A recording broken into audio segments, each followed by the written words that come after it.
it is a joyful profession. I I think we am got the best job in the world. We're rock stars of medicine. I'm all confused about the AAP. I'm all eternally confused about why they exist, what they don't do. What does SOPM do in particular? What is the mission of SOPM?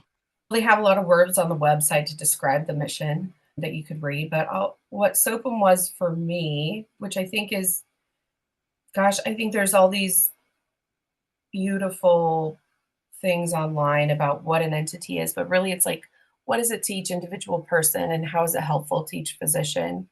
And how SOPM was helpful for me is really having a community of people that I can reach out to when I want to do something new in my practice, or if I want to know what are other people having to tackle, what are they having to deal with in whether in private practice or not. But I'm by myself out here, guys. I am a solo practitioner. And so it's really difficult to pivot and make decisions just based, some of them are fine based off just my population and just my practice, Mhm. but sometimes it's nice to take a step back and take a more global view. And so SOPM provided that support for me. That's their mission, is not to provide support for Beth Gallant, but that's what they did for me and I really appreciated it. And less so the corporate sort of vibe and more about relationships, which So it was a community. It was the ability to join a Yeah. community of people that are doing the same thing across the country. And when Yeah. you don't really know which way to go business wise, more mostly, although sometimes clinical too, someone goes, "Oh yeah, I've seen that. This is how I got it." But the reason I get confused is then what is COPAM, the Committee on Practice in Ambulatory Medicine? Because yes. when you read their mission statements and what they do, they seem to be duplication. There's a lot of cross coverage and blurring and within the AAP. There and you have PAC too, right? Oh, I'm on Right. board with that. But I'm good. the pack I understand, that's a pair relation. The But it's soap, within COPAM.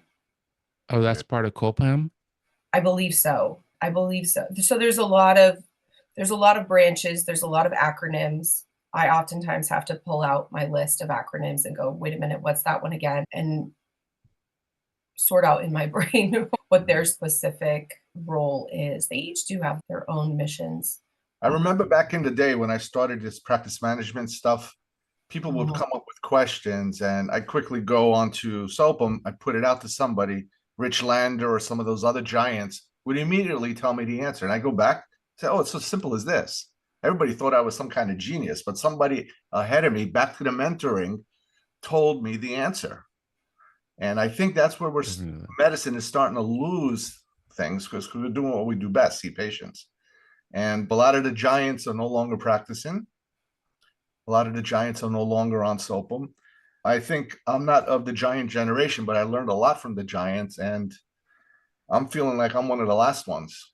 I think that's how mentoring goes, right? You don't feel like you're a giant until quite late into it, right? I don't think if you ask Dr. Lander, does he, or Dr. Lesson, do you guys think you're giants? Maybe now they would say, yeah, I contributed a lot. But Yeah, yeah, while they were still practicing, I don't know if they would have noticed that themselves. And so it's just part of how it goes. yeah. So, How did you so, get tell, into private practice? What was your journey like?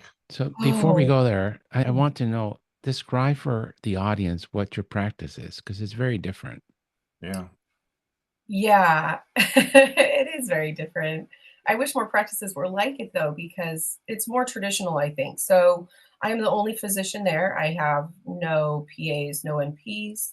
I have two medical assistants. I have a receptionist who makes my life awesome and amazing. I have a practice manager who is my husband, actually, and massively overqualified for the job. And then, really super cool, my mom does my billing.